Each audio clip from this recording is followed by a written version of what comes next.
достым, қалың қалай? Байланысты Фроникит. Ютубта қазақша әріптерді орысша әріптермен алмастырып пайдаланатынын байқадым.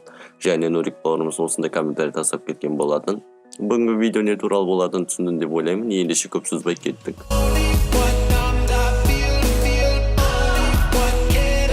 Қазақша әріпте ютубта көбінесе привыкке қажет. Бірақ та әдемі шрифттерде қазақша әріптер жоқ. Сондықтан да оларды әрине өз қолдан жасап шрифтке қосуға болады, немесе жаңадан шрифт жасап шығуға болады. Бірақ бұл жол өте ұзақ уақыт алады және қиындықтар тудырады. Ең оңай жолы браузерге кіріп, қазақша шрифттер іздеп, ұнағанын жүктеп орнату керек.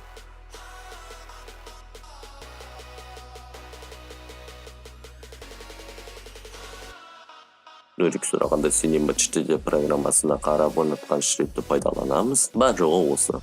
Ал егерде қазақша әріп жазылмаса, онда бұл шрифтте қазақша әріптер салынбаған. Осымен бұл видео өз мәресіне жетті. Видеоны осы жерге дейін көрсең, қазақша шрифт деп, қазақша әріптер пайдаланбай орысша әріптеріне комментарий жазып кет. Видео ұнаса лайк бас. Егер сен каналға жазылмаған болсаң, подписаться кнопкасын басып, қоңыраушаны басып кет. Байланысты болған Фроникит, келесі кездескенше сау.